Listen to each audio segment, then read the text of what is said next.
꿈을 품어라. 꿈이 없는 사람은 인형과 같다. 그라시안의 명언으로 중국어 학습법 제1강 시작합니다. 大家好. 여러분 안녕하세요. 문정아입니다. 이렇게 인강을 통해서 여러분을 만나 뵙게 되어 대단히 반갑습니다.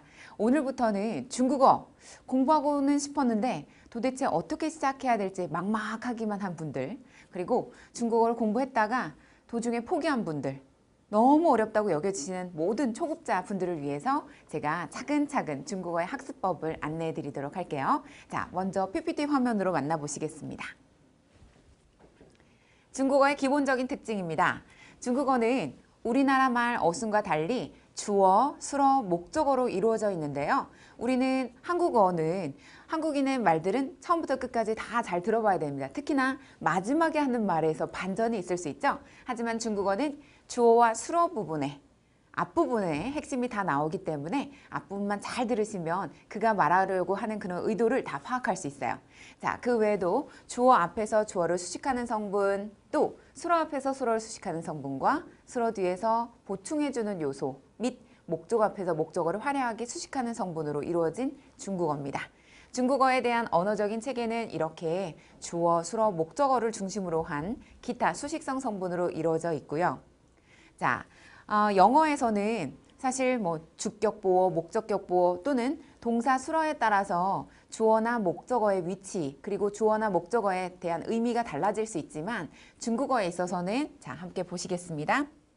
우선 我爱他라는 문장은요, 나는 그를 사랑합니다 라는 뜻인데요. 我가 주어고 타는 목적어죠. 네, 주어, 수어, 목적어. 반면 아래 문장 보시면 他爱我, 자, 그는 나를 사랑합니다 해서 조금 전 첫 문장에서의 목적어가 두 번째 문장의 주어가 되었고요. 그리고 앞에 있던 주어가 뒷문장으로 바뀌었을 때, 뒤에 목적어로 바뀌었을 때 위치만 순서만 바뀌었을 뿐 단어가 바뀐 것도 아니고, 그리고 기타 요소가 또 추가적으로 들어간 것도 아니죠. 이와 같이 중국어는요, 주어, 수어, 목적어 각각의 단어의 위치에 따라서 의미가 바뀌는 부분만 주의하시면 되는데요. 한 번씩 따라해 보시겠습니다. 我爱他, 他爱我. 네, 첫 문장은 나는 그를 사랑합니다. 두 번째 문장은 그는 나를 사랑합니다 였습니다. 다음은 방언에 대해서 우리가 알아볼게요.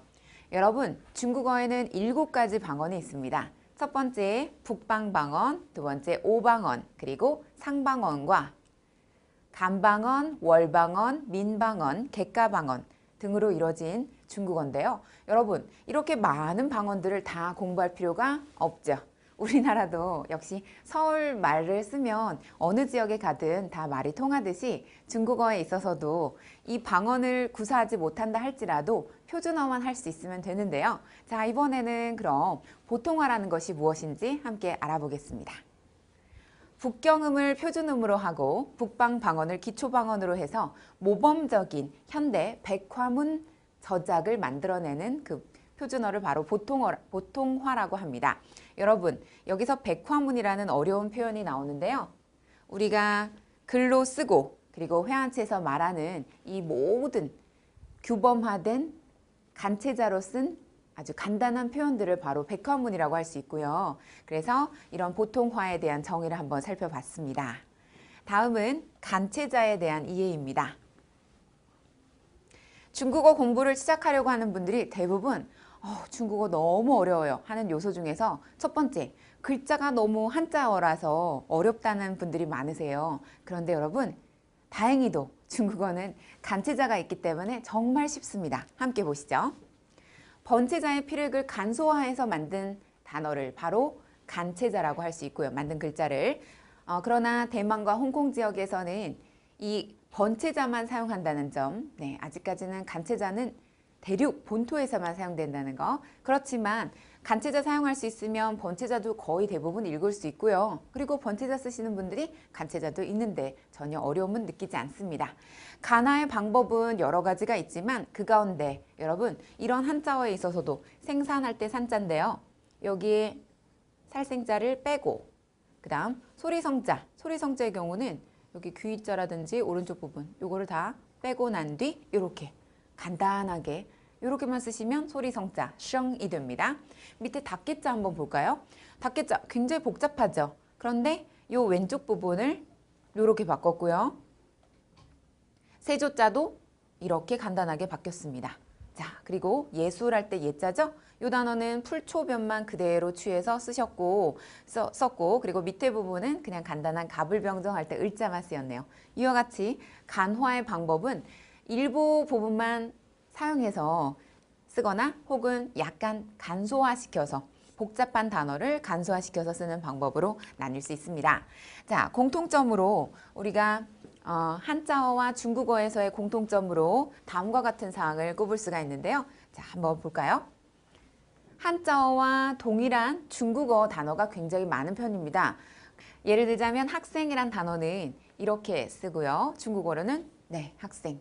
뜻과 그 다음에 이 한자어가 같다는 것을 알 수 있고요. 두 번째로 교실. 교실 역시 중국어로는 지아오실이라고 합니다. 이와 같이 많은 한자어가 동일한 중국어 가지고 있다는 것을 알 수 있습니다. 두 번째 차이점은 모든 한자어가 중국어와 동일하지만은 않는데요. 예를 들자면 기차의 경우 중국어로는 火车가 기차라는 뜻이고 밑에 先生이라는 단어는 이 선생이라는 단어는요. 우리는 중년 이상의 남성분에게 쓸 수 있는 표현 그리고 가르치시는 선생님들께 선생이라는 단어를 쓸 수 있는데 중국어에서 가르치는 분들은 老师라고 하지 先生, 선생이라는 단어를 쓰지 않고요. 先生은 단순히 연세가 조금 드신 남자분들께 쓸 수 있는 표현이라는 것을 알 수 있습니다. 자, 조금의 차이점이 있죠? 다음으로 중국어의 음절 구조를 살펴봅니다. 여러분, 중국어의 음절 구조는 성모, 음모, 그리고 성조로 나뉠 수가 있습니다. 성모라는 것은 중국어의 음절 첫머리에 오는 자음을 바로 성모라고 하는데요. 예를 들면 안녕하세요라는 니하오. 자, 니하오마 니하오마 하신 분들 많으세요. 근데 중국인들은 본토에서 인사할 때 니하오라고만 하죠. 자, 이 니하오에서 N 발음과 H 발음이 각각 성모에 해당이 됩니다. 다음으로 음모라는 것은 성모를 제외한 나머지 모든 부분을 음모라고 할 수 있죠. 그래서 니하오에서 요 I 발음, 이것을 우리는 중국어로 리이라고 발음합니다. 이. 그 다음에 아오 역시 음모에 해당되는 부분이죠. 다음으로 성조. 중국어 공부하고 싶은데 정말 두렵다 여기는 분들 가운데 이 성조, 오르락 내리락 이렇게 하는 부분이 너무 어렵다는 분들이 많으세요. 여러분, 중국어는 4성으로 이루어져 있는데요. 너무 어렵게만 생각하지 마시고 저를 지금 한번 따라해 보세요. 자, 글자마다 지닌 음의 높이를 바로 성조라고 합니다. 높이, 높낮이. 그래서 니하오의 경우는 이렇게 내려가는 발음. 1성, 2성, 3성, 4성으로 이렇게 종류가 나뉠 수가 있고요. 이 외에도 경성이 또 있습니다. 자, 성조 가운데 1성의 경우는 높고 균일하게 쭉 발음하시면 됩니다. 예를 들면 마라는 단어. 자, 이렇게 일성으로 발음할 때 마는 엄마라는 뜻의 마가 있고요. 따라해 보시죠. 마, 마. 네. 두 번째 이성은 이렇게 부드럽게 한 미에서 솔까지 올라가는 음이라고 생각하시면 됩니다. 마, 마. 네. 마는 우리가 삼배, 마 할 때의 그 견직물의 마를 마라고 합니다. 다음 삼성의 마. 네. 이렇게 내려갔다가 위로 조금 올라가는 음인데요. 이성보다는 좀 덜 올라가야 됩니다. 이거는 솔이라면 한 파나 혹은 미 정도에 해당되는 마. 네. 말 맞자죠? 말이란 뜻을 가지고 있고 사성의 경우 마. 네. 마는 욕하다 라는 뜻이에요. 이 사성의 경우는 위에서 아래로 뚝 떨어지는 음인데요. 고음에서 시작해서 중저음으로 뚝 떨어져야 됩니다. 이와 같이 중국어는 사성에 따라서 음의 높낮이에 따라서 사성으로 나뉘게 되며 이 사성에 따라 뜻이 달라지기 때문에 그 주요 뜻을 반드시 제대로 표현하려면 성조를 잘 지켜서 발음하는 것이 중요하겠죠? 네, 너무 두렵게 여기지 마시고 저를 따라서 쭉 따라하시고 또 친중국어 통해서 계속 스텝 1, 2, 3 공부하시다 보면 성조에 대해서 조금씩 알아가시게 되고 감을 더 잘 잡으실 수 있습니다.